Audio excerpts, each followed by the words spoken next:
Hi and welcome. My name is Rich Pasini. You're watching Let's Talk eBay for July 30th, 2020. Thank you for tuning in. I just want to start by saying thank you to all the new subscribers who recently subscribed to my channel. It is greatly appreciated. I hope you like the content and come back for more. This morning, and I do mean this morning, it's probably the first time I did a real early video. It's 9 a.m. over here in the East Coast of New York. So I just want to say good morning to all of you out there who are sharing the same, or in the same time zone, I should say. Anyway, here we go again. Price saying up. What now? Well, another return. Look, I don't have any problems with returns. As a matter of fact, I wrote it on my pad this morning. What I want to say to you guys, I had to write it on. I keep a pad here, and I could have a teleprompter put up here to read off it, so I don't have to do this here and read from the paper. But I want to share with you guys some stuff. Okay, I'm going to read it really quick, hopefully. Okay, so it goes on to say over here, all right, and that's what I want to say. Don't mind my hair this morning here, a little messed up, but that's okay. It goes on to say here, I don't have a problem with returns, but I do have a problem with buyers. Okay, not reading the description, not reading the description through, all right. And why? Because it slows down sales and it hinders me from buying more items to sell on eBay. To sell on eBay. Every time a buyer returns an item, I have to inspect it for damages to see if there are any parts missing, or if any parts were not removed, okay, and see if there's any damages, of course. And I also, what you call it there, and this only applies to certain items too. That's why I have to write this stuff down, because sometimes I forget in the course of doing my videos. Well, for example, let me give you an example out there. Like, I sell Keurig coffee makers, okay? So if I'm selling a Keurig coffee maker to a buyer, and a buyer has one and they need a specific part from it, they may buy that item off of me or any seller, whatever, in some cases, and they may harvest parts out of it and then send it back to me. So I'm not saying, so you say, well, every time you get an item like that, you go through the whole thing, you'll break it down to make sure. Well, I'll put it this way. If someone buys an item like that from me, in that particular case a Keurig, I will get it, look at it, inspect it, make sure it wasn't cracked, damaged, or anything, anything of along that line. I'm sorry, don't mind me. It's the morning. I'm still waking up here. And I'll plug it in and make sure it works. If I don't get any lights or anything powering on here, the machine ain't pumping water out of it, then I know something's been missing here. People can say, well, maybe it just got clogged. No, it won't get clogged on the way back to me, because I test everything before I send it out.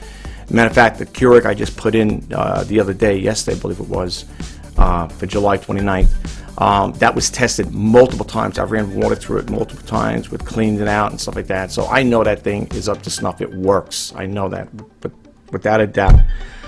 And I can share a story with you guys really quick in regards to, people harvesting stuff. Now, I don't remember the YouTuber who created it, who's a person who sells on eBay, but they also have a YouTube channel like myself. And the person was talking about, they were selling a Commodore 64 keyboard. Now, if you remember, that's for the old game consoles. Those are vintage there, by the way. I'm sure, I can't say for sure, but I don't think there's that many out there that people can buy or readily available. Maybe they are, I don't know. I never really searched that. I do remember the story pretty good.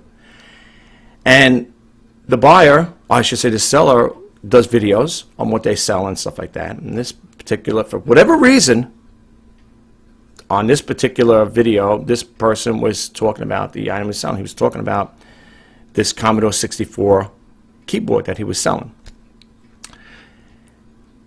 And as the story goes on, he shows you, he packs it up and stuff like that. I guess the premise behind that video was that he was showing you guys how he packs up. So I did videos like that too. I pack my items up way back when, I don't know when, in the midst of all those videos, I don't remember, but I did videos like that, how I show you how I pack my items to make sure they get to the buyer, as I always say, in one piece, not in pieces. So he packs it up. It looks really nice the way it's packed up. He puts it, shoots it off to the buyer. Then later on, he does another video. Well, actually, that was the same video. I guess he paused it, waited for whatever. And I guess what really got his goat going is that when the buyer received it, something along the line, it's defective, doesn't work, or whatever. It's something along that line. You know, eBay allows the buyers to send an item back automatically once they put that word defective and not working. He gets it back, and he talks about in his video, like I guess it was in the same video, but he picked up where it left off, so to speak, and he gets the item back, the item back from the buyer because the buyer said it's effective not working. And he knew, and you could see in the video, it was sent down one piece. There was nothing missing there. Everything was good. Everything was in pretty clean condition. So he goes, oh, well, today we got a return package from a buyer saying it's defective, not working. Let's see how it looks. So he's got it on his kitchen counter, and he's doing a video on it. He's cutting the box open very gently, and he's unboxing it. And what do you call it there? He's showing you how it's been bubble wrapped and everything like that. Yeah, this is the way it looked. This is the way I sent it out and stuff like that. When he finally gets it out of the box, the packaging, he unravels all the bubble wrap he put in there, right? The thing has been harvested parts. Keys were missing. They broke up in the chassis in the Commodore 64, the case, there's a keyboard. They took out the circuit boards. Okay? I don't remember exactly how, this is years ago. I don't exactly how that story went, but I know, according to the story, he was saying, this guy, I don't remember, so if you ask me who was the guy, I don't remember. I deal with a lot of different people on the internet. And the way I understand, when he did a thing there, a live audio with him calling eBay and explained to them what the situation was. If I quite remember the story, I think they were in favor of the buyer. Now, I don't know if the buyer said, reversed it, flipped it on him and said, well, this is how it came to me, or something like that. I don't remember the whole story verbatim, but I do remember him telling the story of the before and after. So you've got to be careful when it comes to shipping things out like that, especially with certain items that can, where parts can be missing. And there's other stories like that. I'm sure if you type in, YouTube, whatever, buyers harvesting parts from things or whatever, from different items, I'm sure you'll get a couple hits like that, or maybe more than a couple of hits. And, people say, well, what can you do to really protect yourself? Well, I do videos on certain things.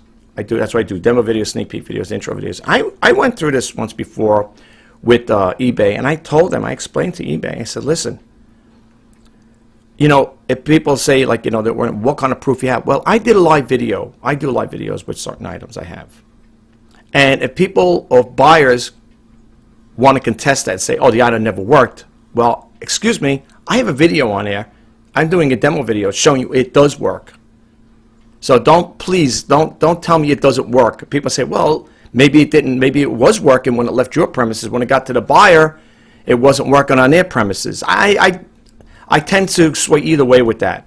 And the reason why I say I sway either way with that is for the simple reason is, true, I could have packed the thing up, I could mummify the thing, and because it was improperly handled by the carrier service I use, which is the United States Postal Service, unless it was playing around with, they were playing volleyball with the item, it should arrive to that buyer's house in one piece, not in pieces. I know how I ship, I know how I pack, and people don't believe me, read my feedbacks, read what people say about my service. Okay? I make sure, I'm not saying anyone's putting in there, say, oh, this guy's an excellent packer and stuff like that, but I make sure, well, if I did have any problems like that, you would be the first to know it because it would be on my feedback score. Okay? I make sure when I pack stuff up, it's packed all the way around. Like I said, I would mummify the thing. You know what I'm saying? Meaning like that thing was wrapped in bubble wrap, paper, whatever. I make sure, and I do the old shake test to make sure nothing's being jostled in there. I do my due diligence when it comes to shipping items out. I do. Matter of fact, I had sent a printer to a buyer. It was a perfectly running printer. I videotaped it working. And when the buyer got it, the buyer was like I think the buyer lived in Brooklyn, which is probably about 45 minutes to maybe a half hour away from me here. I think it was only 1 day shipping, if I'm not mistaken. Maybe 1 to 2 day shipping. Thing's perfect. I'm doing a video on it, testing out, showing you how to hook it up to the printer, this, that, and the other thing, showing you this printing paper out, scan everything. It's all in one printer. Let's say I shipped it out on a Monday. The buyer gets it on a Tuesday. And a Wednesday, he's returning it already. He's opened up a return request on. He wants to get it. He wants to start a return process. What's the cause?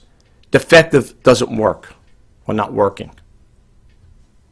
As soon as you throw those words in there, eBay automatically is in favor for the buyer. It's like boom, that's it. The buyers, we're in favor of the buyer. He's getting it. You're gonna say he's gonna send it back, and you make sure you're giving that money back. The thing came back to me when a letter carrier brought it to me, saying, "I got a package for you." I was shaking it around, okay, and something had popped off on it because it was improperly packaged. I knew. I said, something's going to be wrong with this here. But thank God that even though it was poorly unpackaged, they would probably package it up right. I don't know what it was. I think it was like some kind of piece that popped off. It was like a frame on, I don't know what printer it was. I don't remember because I sell quite a bit of printers. I was able to replace it back on again, test the printer out, and luckily it all checked out. There were no parts missing from it. I was able to test it, make sure it worked. It printed again. Everything was doing good. Yes, after I put that plate back on, the face plate that popped off. I don't know how it popped off. It's another story. But no, everything checked out. But because of properly in packaging, not properly in packaging the product back or the item back, that's the things that happen. That one there was a cut and dry one. Put the thing back on there, relisted it, got my fees, my insertion fees back from eBay. They refunded me that there. He got his money and then some with the shipping cost. So I'm out of shipping cost. Another time it happened, sent the good perfect printer out, came back poorly packaged. The thing I had to sell it for parts not working. I know how I package my stuff. When I package stuff, it's packed. Okay, I make sure that even if it was dropped, not from 10 feet high, but let's say maybe 3 feet, whatever. Let's say the letter carrier, it slipped out of his truck, whatever, and it hit the floor. I know even if it hit from a small height dropping, it shouldn't break. Especially with ceramics, I make sure those things are well packed. Put bubble wrap around them, paper. I make sure those things are really. They're stuffed in there. Sometimes the boxes are packed up. But, these things happen. Now, again, people might say, well, don't make a big thing or return items or stuff like that. Here's the problem I have with buyers, okay, with returns. Like I said again, even writing in here, I don't have a problem with getting returns. I do have a problem with buyers not reading the description. Now, I'm going to share something really quick, all right? I'm going to go into the screen here. We'll open up the screen here. So give me 1 second. I'll show you something here. Okay. Here is a description for an item selling. It's the Buzz Lightyear radio here. Player here, Buzz Lightyear. This guy right here. Now, I got it for a reasonable price. I'm selling it for $14.99. That's what's gonna cost me more than that, because this is, when you show this here, I think this is what it shows what it's gonna cost you if you were to buy it. If you look at my description, and I'm not saying, people say, well, I remember listening to eBay radio. Way back, well, not way back when, but a couple of years back when they had the eBay radio show on.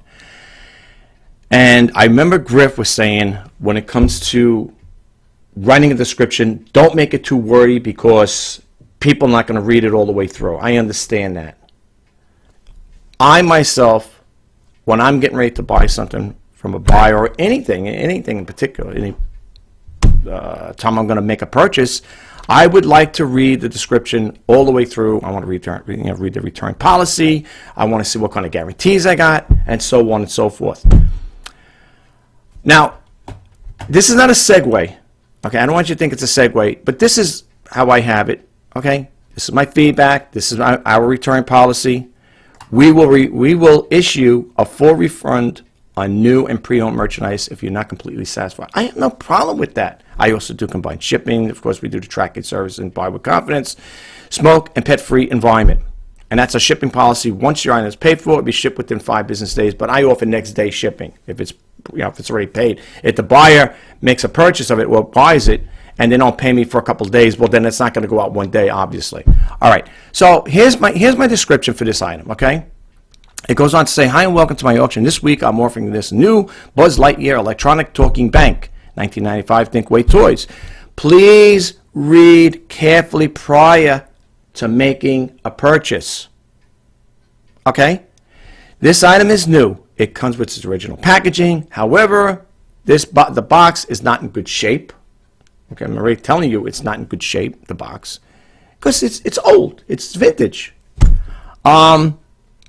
So I go over here, I go, yeah, all right, so let me go back over here. It's not in good shape as shown in the photos. The Buzz Lightyear character, now talking about the character, is in nice, clean conditions. I had to unstrap it from its box to take photos. I have tested this item and noticed it does not move its right arm up all the way. Okay? Just midway from testing. In other words, instead of going all the way up, he only goes halfway up, like midway. Okay? And then I wrote over here, and yeah, okay. It does not. It comes up only midway. Testing, and it does not turn at the waist. It's supposed to turn at the waist. Okay.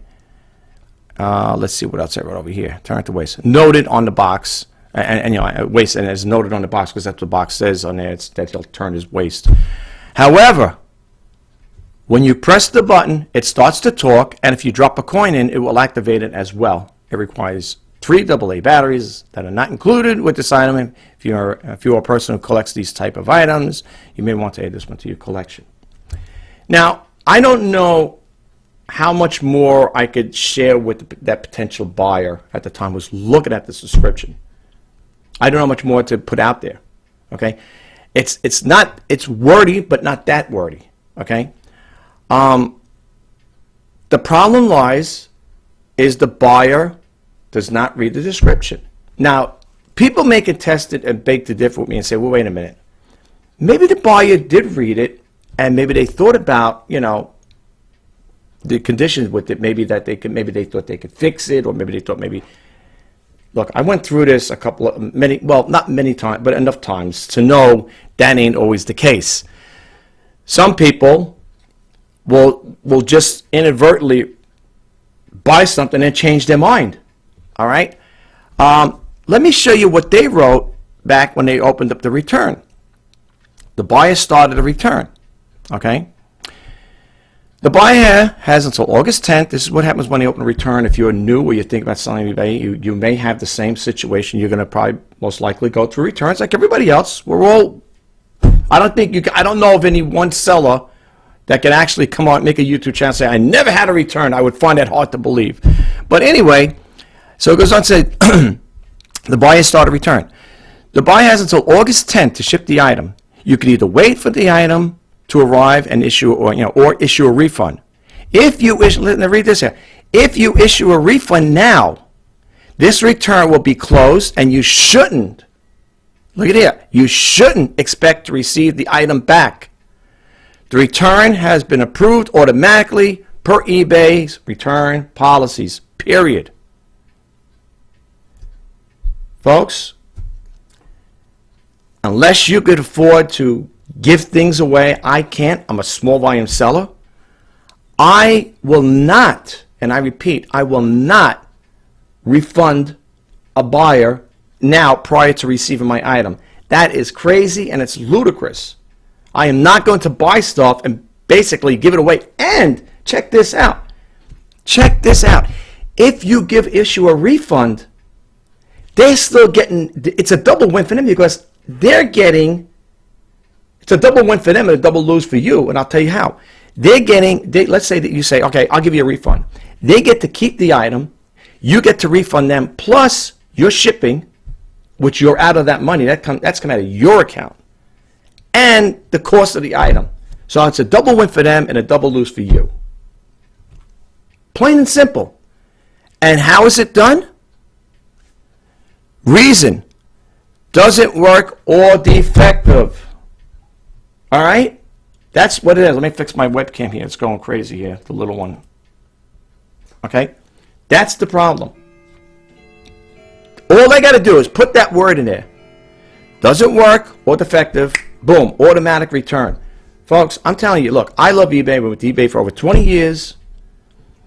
I know how they work to some state. I'm not a guru. I'm not a person that says, well, this guy thinks he's a professional. He speaks. No, I am just like everybody else. I'm learning as I go along. These people are 20 years, you're still learning. Well, there's always, it's not me so much. It's the changes that's coming into play. Okay? It's the changes that's coming into play. You could be doing something for such a long time, and then all of a sudden something comes up like this, and then, you know, or they make a change like that in their return policy. And yeah, it's a learning curve. It's a learning thing. All right. So yeah, there are going to be changes, and it will be a learning thing on a daily, well, not daily basis, but whenever eBay makes changes, it's going to affect you to some point. Okay. Look, again, I have no problem returning it. Here's what the details he puts in. Put in new batteries, but it didn't make any sound or move at all. Come on. I got a video on it. If I'm not mistaken, I think I got a video on this here. This is a gift, and the recipient wasn't interested in a broken one. Broken? Who said it was broken? There's no cracks on it. All right, people say, well, it's broken in the sense that it doesn't work. All right, look. It's vintage. Okay, the mechanism's in there where it doesn't go up all the way. What do you want me to do? People buy these things, and they buy them, they put them on their shelves, whatever. They collect them. It's like a collector. It's vintage for 1995. Okay. And then he goes on to say here, yeah, the recipient wasn't interested in a broken one. Despite my urging, I apologize for the inconvenience. Well, that's fine. You apologize for the inconvenience because you most likely didn't read the description all the way through. You probably bought on impulse. Oh, there's one. This guy's selling for a good price. Let me click and buy it. I had buyers.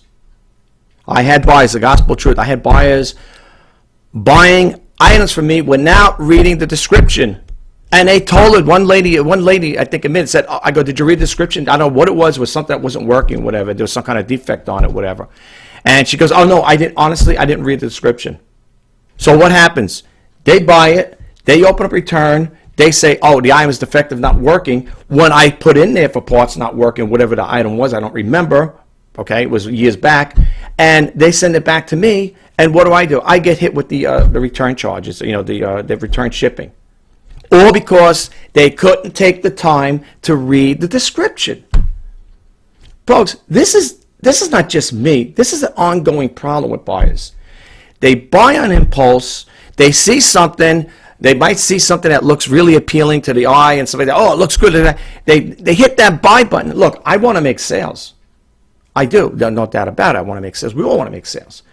Please, this is what I like to tell the buyers out there. For the potential buyers, please read the descriptions. They don't read the descriptions, and this is why we have problems when it comes to, you know, selling on eBay. And it's not the first, and it's not going to be the last. Another story I could share with you really quick. I had a printer. This is the gospel truth. This is another one that went to the city, went to Brooklyn. The company who bought it, this is the oddball thing about it. The company who bought it was a printer company. Okay, check this out. It's an all-in-one Epson. Okay, an all-in-one Epson. I put in the title, the make, right, the model, and I put in there on the title and the description, and with eBay's set formats where you say, well, how do you sell the item? New, pre-owned, whatever, not working, refurbished, whatever. I put in the title, for parts not working, in the description, for parts not working. I clicked off that part there in eBay's when you're setting up your listings, for parts not working. I thought, okay, the buyer's aware. He sees the sign, he sees in the title, it's in the body, description, it's in eBay's format there. I figured, well, and I'm looking at the address, it's a printer company in Brooklyn. So I said, well, printer, he probably wants to buy it. Maybe he's going to buy it to fix it, or buy it to take parts from it. Well, that's what it said, for parts not working. But you never know. Maybe the guy's in the printer business, he's a technician, he knows how to fix them. So I had no problem with it. I said, okay, this guy knows what he's getting. He knows what he's buying. It's right there. Same thing. Send it to him on let's say it's a Monday, because it's in Brooklyn. Gets it on, send it on Monday, gets it on Tuesday, opens up a return request on a Wednesday. Reason? Parts not for defective, not working. sends it back to me.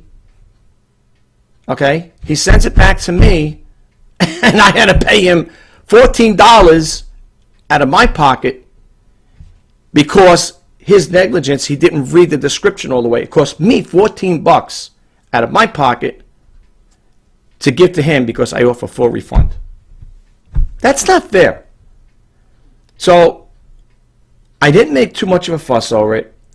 I called up eBay back then when you can call them up. And I said, listen, this is the story. They go, well, you could appeal it if you want. I said, you know something? I said, I am so tired of these buyers. I said, every now and then this happens to me. I said, you know what? I'm just going to write this off as a loss. But the next time, I'm not going to be so nice. The next time, I am going to appeal it, especially when I'm in the right. Okay?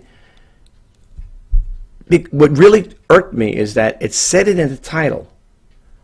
Why in God's name would you buy something knowing that the seller is putting it in for parts not working? Why would you buy it? That's the thing that drives me crazy with these buyers. Look, I will go head over heels for my buyers. I will help, I will do anything I can. My buyers mean a lot to me. They're my number one priority.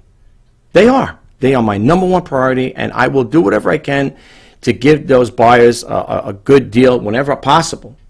I have people made really stupid best offers. Like one person, I ordered something for $9.95, so I'll give you $1 for it. Said I didn't even bother making a counter offer. I just declined it. I said, this is maybe the person's just trying to break chops, whatever, just give me a hard time for whatever reason.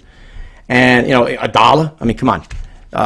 You're going to get things. Listen, folks, if you're going to sell on eBay, be prepared because you're going to get a lot of crazy things out there, folks. I'm serious. I'm being serious. I'm not trying to, make a comedy out of this here, but it's true.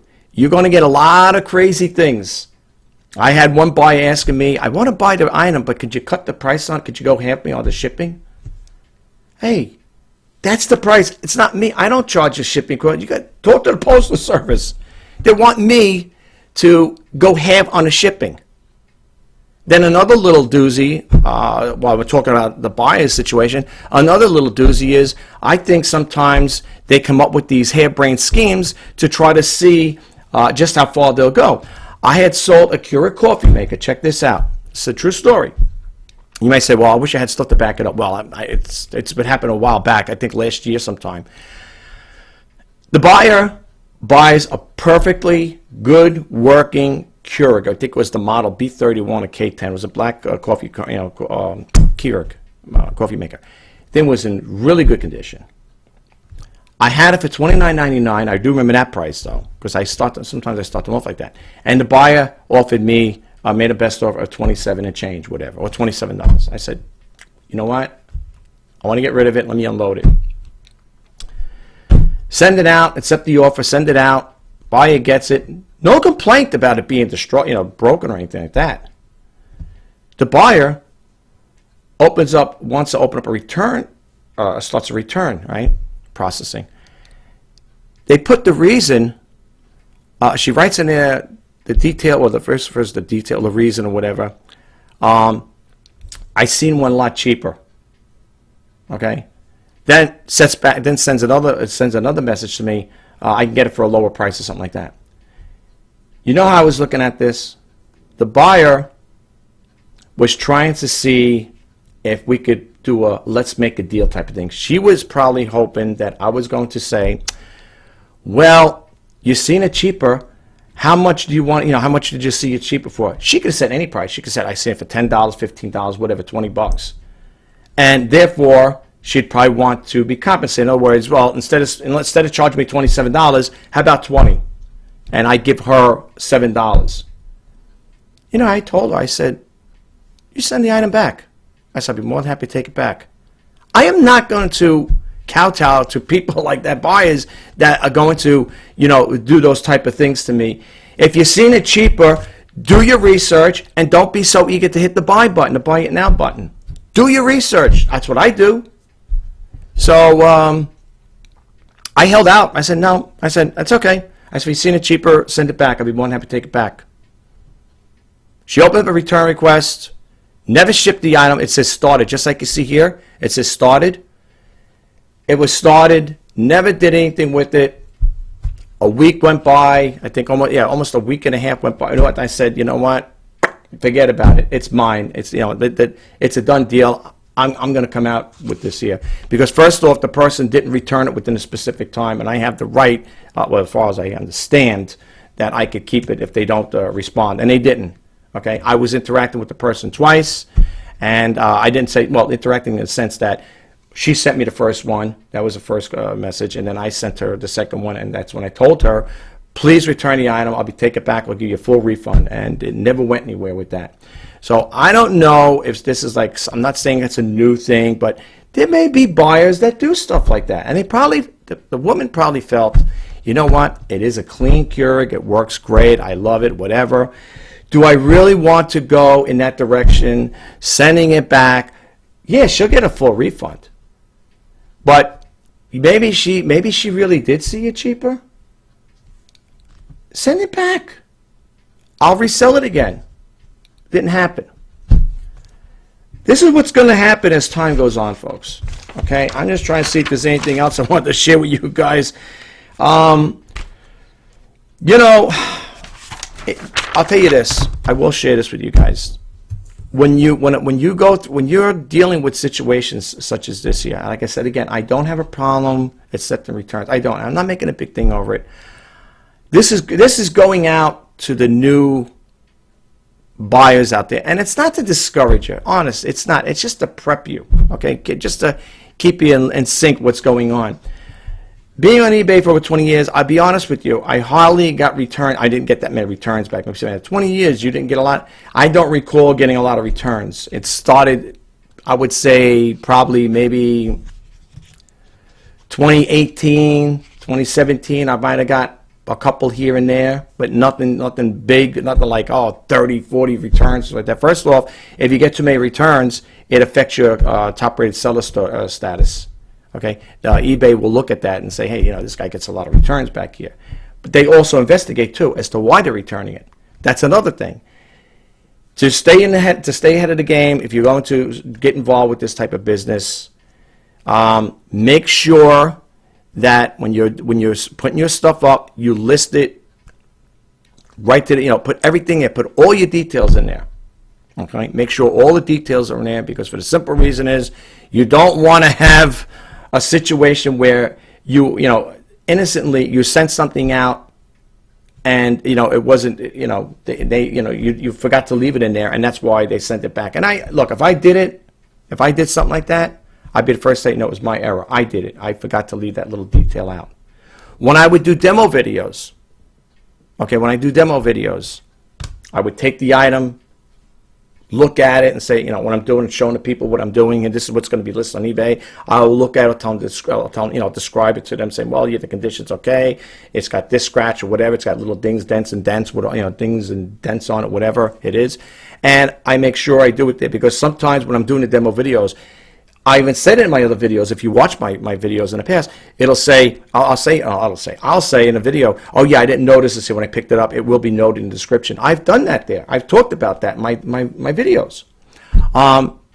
But when I'm listing something, whatever it may be, I'm looking at something like, let's say, for example, I'm going to sell this HP mouse, okay? I'm going to look it over as I'm doing the demo. I'm not going to send a demo on a mouse, but I've done keyboards and with how do you sync up the mouses, the wireless mouse, stuff like that. But I'm using it as an example. And I would look at the condition, say, the condition's good, it's not. And I might say, it's got a little scratch over here near the emblem, or whatever. And and then I'll say, I didn't notice that there. I'll note that in my description when I do description. So in other words, what I didn't see in the video, or vice versa, when I didn't see in the video, which happens a couple times, what I didn't see in the video or list in the video, shown in the video, I would list in the description. So what wasn't presented in the video, I took it, and I put it in the description. So like I say again, let's say I was looking at the scene and I didn't notice the scratch. I said, it's in the perfect condition, and then later on, getting ready to list it, I said, there's a scratch. I got to put that in the description. So either way, I'm going to catch it. Okay. I don't get the returns based on that. I get returns based because buyers, and I have to say it again, buyers don't read the descriptions. And I find it very frustrating and annoying. But again, Don't let that be a deterrent to you. Okay, don't let it be a deterrent. Don't sit there and say, "Oh, geez, I don't know if I want to sell on eBay. It sounds like it's going to be a lot of, you know, it's a horror." No, it ain't. I can't speak for everybody. There are people out there that may say they have different opinions on how I feel about eBay. If you ever go to the eBay community chat board and you type in certain things in there, you're going to have people sharing their horror stories, and literally they look. Literally, they're like horror stories. I'm not saying it's so scary, but to them, it's a horror story with certain things, things they had with buyers.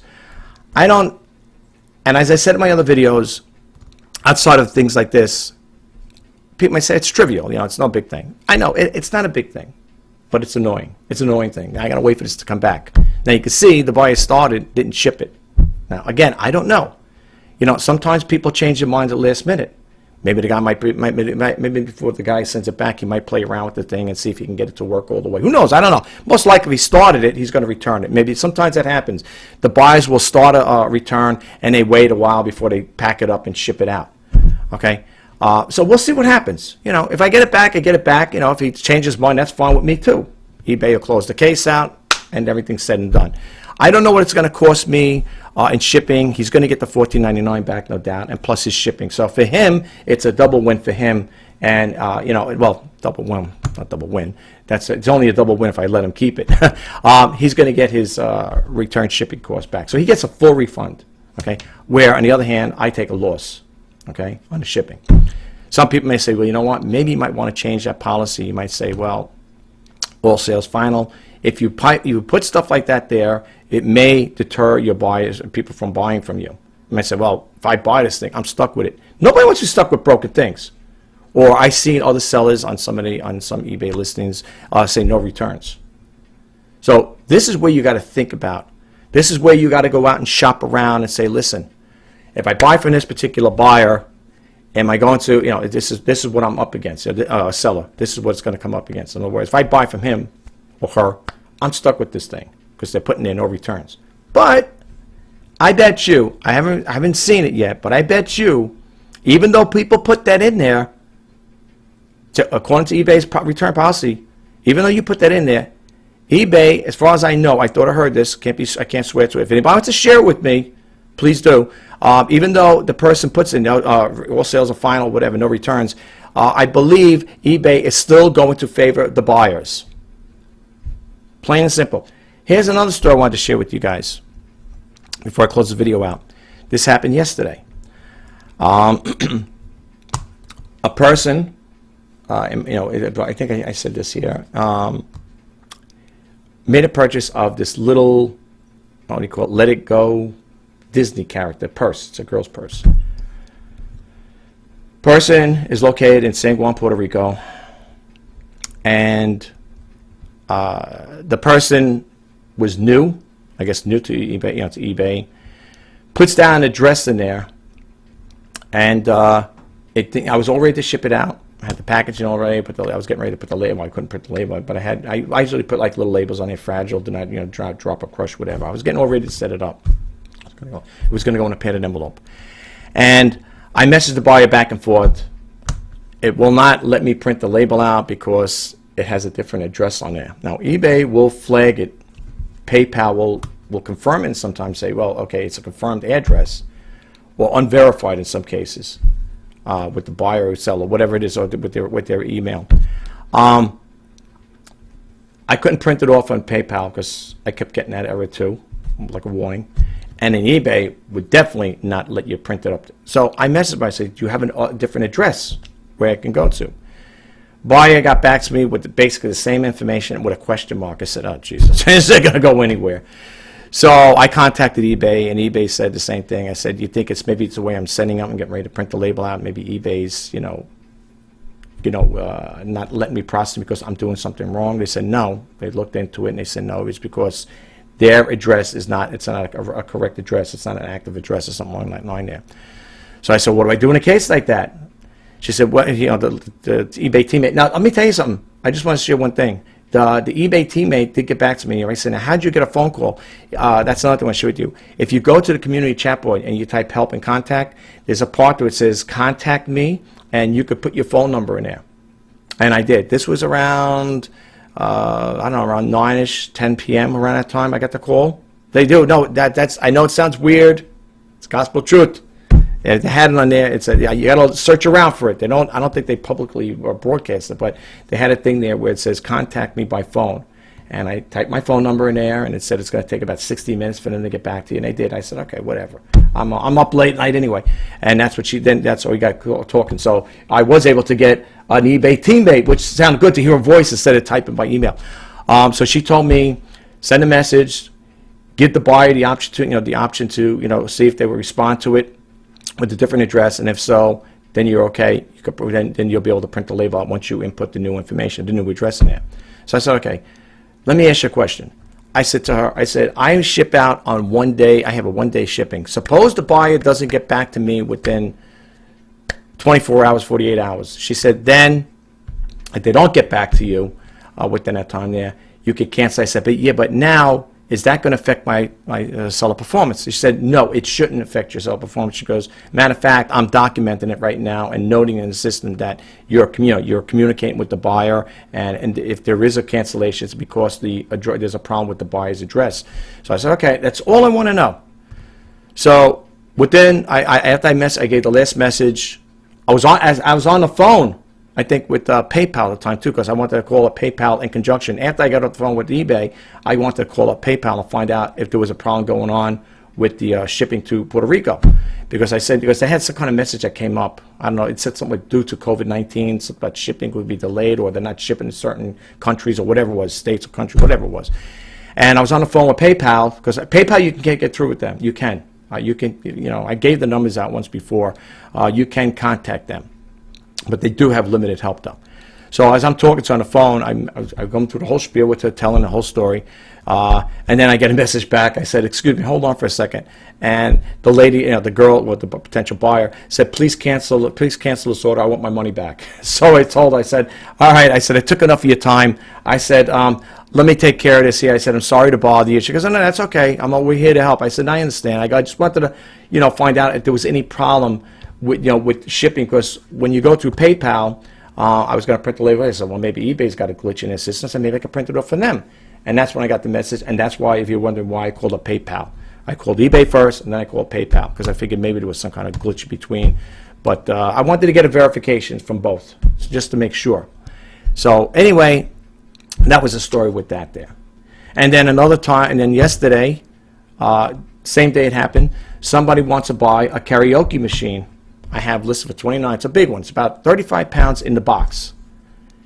Person makes an offer. I don't know what they offer me. $20. No, I offer them. They wanted $15. They said, it's been sitting around for almost a year. I said, yeah, I take it, right? It's a local pickup. So when I look up, when I get ready to accept the offer, I'm looking. This person's in South Carolina. I said, again, nobody's reading the descriptions. So the buyer, I messaged the buyer. I accepted it. I accepted the offer. No, I made a counter, because that's how I wanted to message it. I wanted to let the buyer know what's going on. I counted. I said, how about 20? And then I said, just to let you know, this item is for a local pickup, and I live in New York. Person gets back about maybe a couple minutes later. Bing! That's it. Forget about it. My offer canceled. My bid is. Oh no, my offer is. I canceled my best offer, something like that. Oh no, best offer declined. Okay. You're in South Carolina.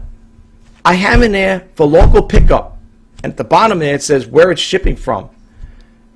That's what I'm saying. That's why I'm doing this video, folks, because thank God it wasn't something I sent out, or like I sent it out and then they got it, because that would be a lot of money to ship it out. Okay, and that same item was purchased by a person in California, same item, with a local pickup. And when I gave the person the cost to ship, it was going to cost $80-something. The person writes back and says, "Holy smokes!" He goes, matter of fact, he had his phone number there. I called him up. I said, "Excuse me, do you know this for a local pickup?" He goes, "What? Where are you located?" I said, "I'm in New York." He goes, "Holy blank! I go, he goes, I go, I go, he goes, I'm in California. He goes, I go, well, you still want it? He goes, it'll cost more for me to ship it than what it's worth. So he goes, no, cancel the order out. Why did that transaction transpire? Because the buyer was not or did not read the description all the way through. If he would have read it, it would have said a local pickup. I'm in New York. I think I wrote I'm in New York or whatever. It's a local pickup. But you could see it there because it'll tell you where it ships from. Buyers don't read the description. And this is why I'm doing this video. It's not to belittle or make any derogatory statements about buyers. They need to read the descriptions. Because by them lack of reading the descriptions, it causes a problem on both ends. First off, if they get the item on their end because they didn't read the description like this person did, it becomes a problem. Why? Because now the person's got to take that item, it's got to repackage it up again and make sure they repackage it up, because if it comes back broken, I will complain to eBay and I will tell them, no, they got to do something. I know eBay, the people say, well, eBay favors the buyers. I can't say that all the time because, I mean, look, I've been with eBay for over 20 years. They've been really good to me. Honestly, they've really been good. I have really no complaints with that. And this is not a complaint about eBay, by the way. This is a complaint because the buyers ain't reading the description. And the same applies to PayPal. I said it once before, and I'll say it again. The teammates at eBay are really good people. And the same applies to PayPal. So my take is, you know, and this goes out to you guys out there that are on eBay and selling on eBay. If you do come across a problem, when you do get in contact with them, treat them with respect. You know, they're the front. They're like the what do you call it? The soldiers there, so to speak. You know, they get the brunt of they get the brunt of all this, you know, complaining. You know, they're like the foot soldiers for eBay. You know, and their job is to just take calls and document the problems. And like I always say, you can get more bees with honey. What do you say? Catch more bees with honey, right? Be nice to them. Be respectful. I say it all the time. Some people may say, well, you sound like an advocate for eBay. I'm not an advocate for eBay. If there's something that they're doing I don't like, I will basically complain, if you want to call it, but I do it in a very diplomatic way. I don't sit there and yell and scream and curse at people. I will tell a person on the other side. I'll say, like that time when there was no views on my listings.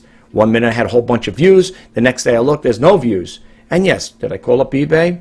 No, I didn't complain at the friend. I wasn't nasty or rude to him. I just said, I inquired. I said, I just want to ask you a question. How come one day all my listings have views and the next day the rule's zeroed out? And the teammate looked into a situation and said, that's because we're resetting our view counter. Oh, yeah, okay, no problem. I said, could this happen in multiple, other times? They go, it could be. And they told me if it wouldn't be too much trouble, this is when you were able to call them up regular, when you had the regular calling for the teammates. And so, would you mind calling us up and letting us know whenever that happens? I said, no, it's no problem. I said, I'll be more than happy to do it. And it did happen more than one time. But everything eventually, worked its way out. They were doing software updates, I guess. And these things are going to happen. eBay is always trying to make their IT infrastructure a lot better on both sides platform, for the sellers and for the buyers. Okay, I worked in IT for many years, and as I said in my other videos, I know what it's like when we did software and hardware upgrades. I worked in mainframe. I was a mainframe operator for a number of years, and we worked on all multi-platforms.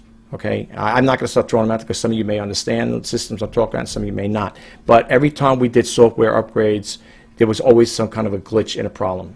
Okay, it happens. It's bound to happen. You're doing a change. You're changing the data in a program, depending on how it's written. And I don't know what they write it in C++, assembler. Who knows? All I know is whenever there are changes like that, there's going to be glitches in some case until they iron out the bugs. That's why I used to get dumps in the computer field. They get these big printouts here, and they got back then they used to code in C++ and assembler, and I'd have to look through that dump and see where the error was. If it was especially with COBOL, if you leave a hyphen out or certain little things in there, certain characters out there, it can cause a disruption in the program, the way the program is calculating and interpreting. But here's the thing, these things are going to happen, and if you're going to sell on their platform, you're going to have to deal with this here. One way or another, we're going to deal with this here. Okay, whether we like it or not, that's it. But you got to understand, eBay is doing something where hopefully the changes they make will be a better way of doing business on their platform. Okay, we just got to deal with it, you know. But again, and you're going to deal with buyers' discrepancies. You know, plain and simple. It's something we got to deal with. All right. I'm not here to complain about it. Like I said again, all I ask is I wish the buyers could read the descriptions. That's all I'm asking for them. I mean, you know, you're better off. Excuse my grandfather clock back there. It is 10 a.m. and it's getting time close for breakfast too, by the way, after I do this video. I was just too wired up. I said I had to get this thing done. I was going to have breakfast first. I said, let me get this out of here while it's still fresh in my mind. But I still have to write stuff on my pad over here because there's things I want to share with you guys. And what I'm doing is just sometimes I script these things out. I write, you know, what I want to write, what I want to tell you. I write down what I want to share with you guys. And that's why I have to write it down, because sometimes I forget throughout the course of making a video. But anyway, enough that being said, that's basically all I want to share with you guys. Okay, and it is frustrating. And like I said again, because the buyers don't read descriptions, it costs the sellers money. And how, like I said again, with the return shipping. Now, some people say, you're supposed to return shipping, you're selling something for $2 or $3. Is that really a big loss? No, but it does add up though, if you get enough of them. You know, like anything else. I have no qualms with my buyers. Like I said, I will do everything in my power to give a person a good deal when it comes to buying anything off of me. I will do my best. You know, in some cases, even if I have to work on a small profit margin, which I really don't, I will try to work with you guys. Because I know, look, we're in tough times right now. Millions of people lost their jobs. People are collecting unemployment. And with the new changes going on, that money that they're talking about is going to probably be reduced. Not that I'm saying, I will say this though, for those people who did lose their jobs, I went through 2 company layoffs and 1 company bankruptcy. I know, I've been there and done that, and it hurt. Am I working right now? I'm doing it right now I'm working right now at home. For me, my situation is a little different than others.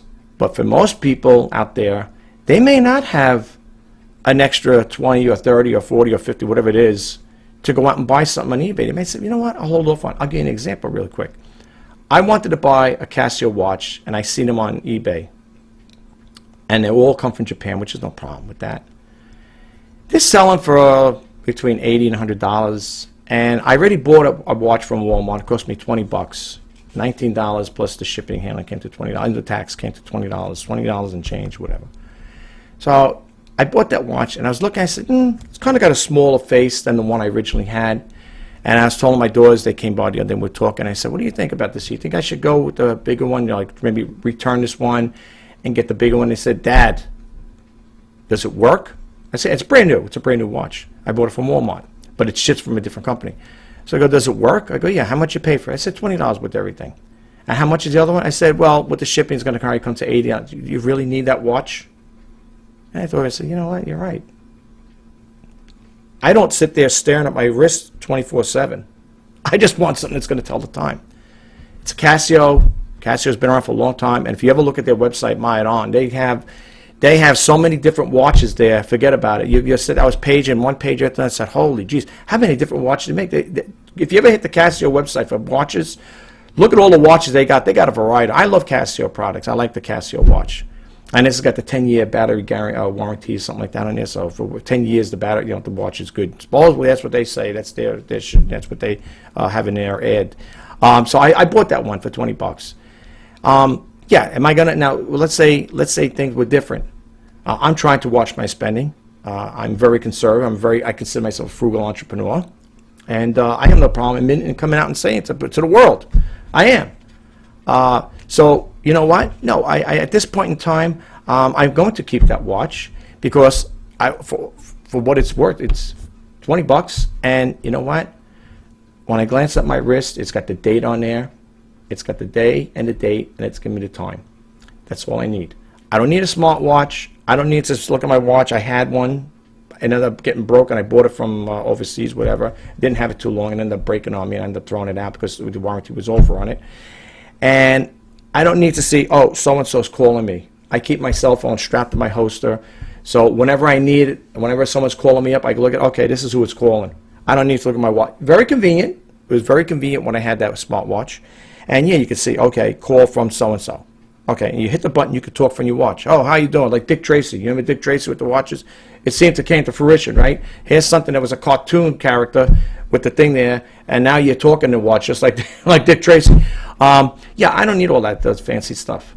The more integrated, when you get this micro miniaturized integrated circuitry is being embedded into these things here. First off, you don't want too much electronics strapped to your wrist. Then if you got your cell phone next to you, you know, the last thing I need to do is have that thing on there, you know, hearing my conversation. Suppose I didn't turn it off or whatever, you know, who knows if they could hack into there and you're listening to conversations, whatever. I don't need all that fancy doodah stuff. I want something simplified. I want to look at the watch. I want to see the time. I'm not worried about the calendar. I'm not worrying if I'm going to jog or if I got my heartbeat is that. I'm not saying, let's people say, well, apparently you sound like you don't care about your health. No, I do care about my health. I just don't need it strapped to my wrist. I know what I got to do. But anyway, listen, it is getting late. Well, it's getting late enough for me in the morning. If you guys have any comments on this topic and you want to leave it, well, not the topic just talking about, but I'm talking about with the buyers, not reading the descriptions. Drop in a comment below. Keep it nice, because I do not respond to nasty comments. If I see nasty comments, I'm just going to delete them. So don't waste your time. Type it on your little keyboard there, and you know, saying nasty things. I had it happen to me, where people would, you know, literally say bad things to me. But if I do, I won't respond to you. I'm not going to get into a cyber war with anybody. That's not what I created this YouTube channel for. I created this YouTube channel, for all intents and purposes, is to help inspire and share people, to share information that may be of help to you. Okay, I'm throwing it out there. What you do with the information is your business. If you want to, you know, take heed to what I'm saying, that's fine. If you don't, that's fine too. But I'm gonna, no matter what, I'm still gonna be doing videos. I love videos. I love creating videos. Not to waste your time, waste my time, but I do love videos, and I'm gonna keep making them. Okay, so I hope to be around to keep making them. To date, I think I have 1,221 videos, I believe, or 222 videos. Not that it makes a difference, but you know, that just goes to show you I love making videos. And like I said, that video archive didn't grow overnight. It took years to do that there. But I always say this in closing. Okay, if you do get a takeaway from my videos that I put out, that means a lot to me. It's very important. It is very important to me that you guys get a takeaway, because like I said it before in my other videos, if you're not getting a takeaway from it, it's not worth it. You know what I'm saying? It's not worth it for me, and it's not worth it to take your time up. Okay? I want to put out information that's going to be helpful to you. And as I said it before in my other videos, I do the reseller news, and this is the Let's Talk eBay segment. There may be, and I'm also a vlogger, so there may be times I will be putting something out that might be non-eBay related or non-e-commerce related. I might want to tell you what I use to create my website, or the hosting service I use, or the software I use to create my videos. Okay? It may be something totally different. I hope I don't lose your attention. I hope I don't lose you as a subscriber, but there will be things. But let me tell you, rest assured this. Again, the information I put out will hopefully help you, will be of some help to you. Okay? So before you dismiss my videos or dismiss me, think about it though, okay?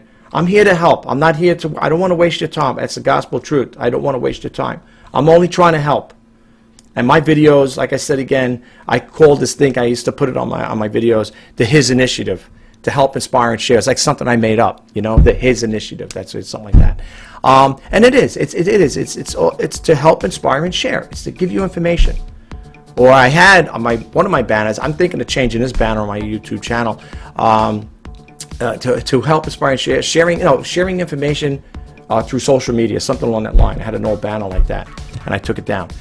But you know, I'm thinking of change. I'm toying around with the idea with it. But seriously, I mean, I want to share different things with you guys. And I always say, spice is the variety of life. You know what I'm saying? You know, some people might get bored hearing the same things. And if people take to you and they like your content, like you as an individual, they may want to keep coming back more and more to hear what you have to say. But you know what? I'll look at it this way. My channel is growing. It's growing slow. It's a slow growing channel. I'm hoping by year's end, it's a hope that I can get this channel to hit at least 1,000 subscribers. I'd love to hit 1,000,000 subscribers, but I would love to hit at least 1,000. It's hard to make these videos in a sense that what content you're going to put out. But if I could achieve that goal, last year for 2019, my goal was to create 1,000 videos. And people say, all right, so you create 1,000 videos. All right, that was your milestone. You got that 1,000 video milestone. You hit that milestone. Now what? Okay, it doesn't mean anything. It's just something I want to achieve for myself. Okay, it was just something I wanted to do. It's like a person that sits there saying, geez, I got my associate's degree, and you're in your mid-40s, and you say, you know what, I want to go back to get my master's degree or my bachelor's degree. It's the same thing with this here, with the channel, with my videos. I was at, I don't know, 700 or 800 videos. I said, geez, and it was getting close to the new year. And I said, geez, I don't know if I'm going to be able to do 1,000 videos. I don't know if I'm going to be able to make an extra 100 videos or 200 videos by that year's end. And I did it. I did it in a short period of time. And when I look back at it, like I go in Social Blade, I look, it's like, wow, 1,220, I think it's 222 videos or something like that. Something like that. I said, holy smokes. It's a lot of videos to me, but to other people, it's nothing. I've been on channels where people have 6,000. I think PewDiePie, I think he does. He has, I think, over 14,000 videos or something like that. I don't know if I would even see that in my lifetime, to be honest with you. That's a lot of videos, okay? And he's a lot younger than me, so he'll be around a lot longer to make videos like that, I don't know if I'll ever have that, achieve that many videos, but look, with everything set aside, I'm not going to take too much of your time. If you like my videos, if you see my other videos, my past videos, if you like them, please don't forget to hit that subscribe button, like, comment, and share. And if you want to be updated when I post out new videos, please hit that bell notification icon. My name is Rich Pasini. Today is July 30th, 2020. You're watching Let's Talk eBay. And if you are a seller, I'm wishing you guys all the best. Until next time, bye-bye for now.